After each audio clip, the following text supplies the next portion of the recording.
There is a lot of debate that the dollar is losing its power and the Chinese yuan might be about on the brink of replacing the dollar as the global currency reserve, especially if you watch the news that the United States recently passed a debt legislation of $4.5 trillion. That will escalate the national debt by at least $9 trillion over the next 10 years if you also factor in inflation. Now, if this trajectory is going to continue, at least in the coming few years, the United States will have to raise the debt ceiling multiple times to avert a default. And that will propel the total US debt to approximately $40 trillion. Now, this number is huge, it's unbelievable. Most people probably cannot even comprehend that number. But it's one of the privileges that you get since you have the global reserve currency. Now, the United States is not the first country to create so much money, and it's probably not going to be the last. Other countries prior to the United States have printed as much money as the United States does. However, they have witnessed their currencies plummet into hyperinflation. So, remarkably, so far the United States haven't seen the same fate as those countries. And that's because central banks across the globe strive to acquire as many dollars as possible, because the US dollar is uniquely positioned in such a way that it allows for global trade to happen. Take any country, take even China that rivals the United States. They are ready to exchange their electronics, all the goods that they've spent so much time and effort and resources to build. They're ready to exchange them for dollars because they know that they can use those dollars, turn around and exchange them for oil in the Middle East. Saudi Arabia, for example, wants to exchange their dollars for petroleum. Why? Because they know that they can use those dollars to acquire luxury goods from European countries.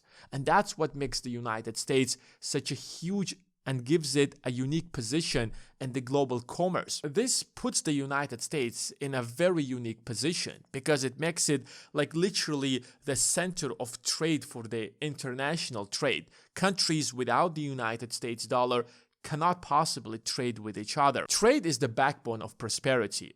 And nations want to trade with each other because they want to have access to resources that they domestically don't have. And to trade with another country, you must have something. And if you don't have that, you must build that something. And even if you don't like the United States cost, technology, food, or whatever the United States produces, because the dollar remains this indispensable part of the global trade, you still want dollars, which forces every nation on earth to trade with the United States.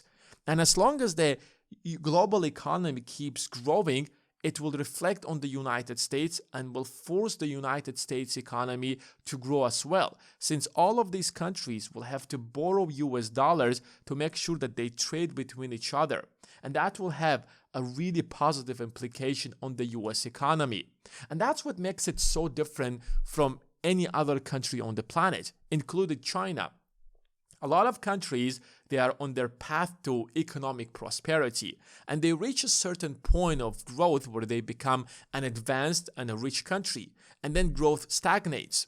And I want you to take any example: European countries, Japan, Asian tigers, and even China.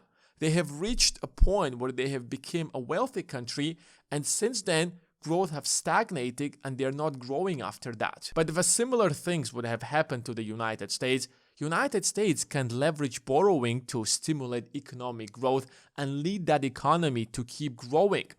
And this best example is probably the current $2 trillion deficit. If it was any other country, it would have gone out of business and its country would have turned into hyperinflation. But no one is worried because it is the United States.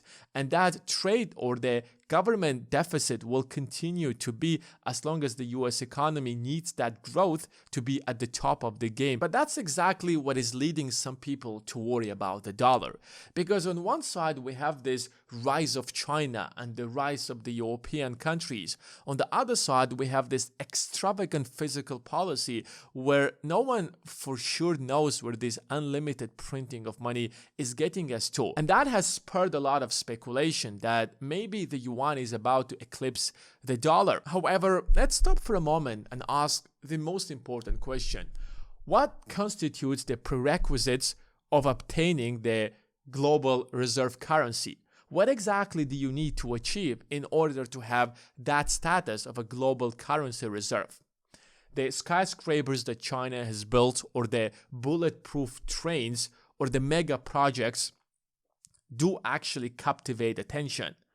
But that is not enough to have the global reserve currency. The United States dollar garners its trust from investors and enterprises and businesses and even foreign corporations and governments because it is being governed by autonomous judiciary, transparent institutions, and politically independent Federal Reserve. There is plenty of things to look at to criticize the United States and even the Fed, but it has a very solid track record of minimal political interference in the monetary policy of the United States, and that ensures stability and credibility. Now, let's compare that to China, where despite all the achievements and advancements that China has made over the last couple of decades, and it lifted hundreds of millions of people out of poverty, something that you have to give them credit with. The People's Bank of China is completely different. It works in a completely different way because it operates under the guidance and the direction of the Communist Party. And that's what worries a lot of investors, and that's what worries a lot of even foreign governments that hold hundreds of billions of dollars of wealth. What if the Communist Party tomorrow wants to devalue the yuan because they want to stimulate the economic growth in China? Will somebody care about the interest of investors? Because clearly the Communist Party would certainly care about their own economy first before they would care about any other economy. And that sets them apart from the United States, where you have an independent, or I would say politically independent Federal Reserve that is not being governed by the White House or even the Congress. Would you entrust your life savings in yuan knowing that the system in China is not fully transparent? And that's the mentality and the mindset all investors have when it comes to China, which is what is stopping China from becoming that global currency reserve. That system might be viable for domestic management, but international investors, they're unlikely to embrace such risks when they know that they have an alternative system that is both predictable and transparent. But here's what truly makes the dollar the reserve currency. The bedrock of that system is the bond market of the United States that is valued at $50 trillion. And it consists of multiple different securities. You have treasury bills, market mortgage-backed securities, corporate bonds, municipal bonds, and other type of bonds. And US treasury bills alone trade at approximately $600 billion annually. And that liquidity allows huge investors to enter any kind of a position and exit any kind of a position without materially affecting the prices, which means that even if you're a foreign government with hundreds of billions of dollars, you can get into the bond market and liquidate your assets without affecting the prices, which is why the bond market in the United States attracts different kind of investors, from hedge funds to pension funds to foreign governments and even retail investors with 2 cents in their pockets. Let's take this and compare it to China. The Chinese bond market is also huge. It's valued at $20 trillion. And their government bonds are being traded at a volume of around $100 billion daily, which is quite big, but it's far from the United States. But most of that trade is domestic, and it lacks global engagement. You don't have a lot of foreign investors trading Chinese bonds and the Chinese government bonds. Chinese corporate bonds are not transparent. They are very heavily regulated, which is again why international investors, they don't trust those government bonds or the corporate bonds, which is why they stay away. So they lack this engagement and the participation from the global investors. The United States imposes minimal capital controls, which allows the dollar to freely float all across the globe in cross-border transactions. And that's why 88% of all global currency exchange transactions take place in dollar. Now compare that to the yuan. The Chinese Communist Party is very careful about how they manage their economy. Capital controls in China are very strict. They try to reform the system, but nonetheless, that is insufficient and nothing compared to the dollar. What kind of a system you want for international trade? That is very unrestrictive and allows for global trade and global transactions to take place. Another factor that a lot of people who talk about the yuan replacing the dollar, they're not encountering or not talking about it is that, you see, the skylines of Shanghai and Beijing makes you forget the fact that 50 years ago, China was one of the poorest nations on planet Earth. It was just recently they became so insanely rich. Half of the population barely put food on the table, and the average American was at least 30 times wealthier than their Chinese counterparts.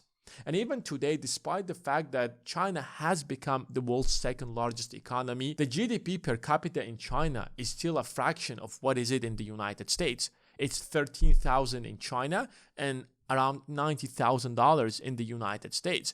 And the difference between two is massive.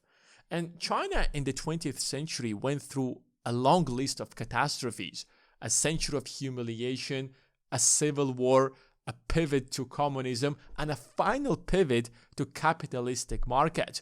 And the Chinese economy was fully integrated in the global financial system in the early 2000s, which gives China roughly around 2 decades of financial credibility that investors can rely on. Now compare that to the United States that has over a century of financial credibility, and it became the dominant power since the Bretton Woods Agreement of 1944. There is a long track record that investors can look and say, well, look at the United States, 100 years of being financially responsible, of navigating through multiple crises, the crisis of the Great Depression, World War II, unpegging the dollar from the gold reserve. Even if you take recent crises, the 1999 crisis, the 2008, the 2020, and the dollar persevered and was resilient in every single crisis. United States also did not change its systems multiple times. It is a capitalistic system that has been around since the founding of the United States. Even if it's short history that China has been around in the global financial system, it went in 2015 through a major turmoil when it devalued its currency. That's when investors were a bit shocked. They're like, nobody asked us, and suddenly the yuan has been massively devalued. So the savings that I have in my bank account in yuans, the investments that I have in yuans suddenly lost a significant portion of their value compared to other currencies. And that was literally a decision that the Communist Party took without the consent of investors, because there is no independent central bank in China. While when the United States dollar is being devalued, it's done through market-driven mechanisms. And the biggest devaluation that happened during Reagan, it simply didn't happen because the White House decided to do so. It was done through a combination of United States taking its partners globally and deciding to devalue everything at the same time in order not to disrupt the global economy. So in a decade from now, we might look back and say that China was Japan 2.0, a rapidly ascending economy that ultimately plateaued. Or on the other hand, China might be growing at least 3% annually in GDP growth over the next 50 years. And that might give it a chance to rival the US dollar as a reserve currency, unless some kind of a major event happens that will shape the global history like World War II happened. Because if it wasn't for World War II, and this is important to pay attention to, like if it wasn't literally for World War II, it might have taken the United States an extra century to replace the British pound as the global currency reserve. But World War II was such a devastating event for the British economy that it found itself absolutely bankrupt, not to be able to manage its empire, and it literally just ran out of gold, ran out of money, and it paved the way for the dollar to become that global reserve currency. By that time, the US economy was multiple times larger than the British economy. It had all the gold in the world.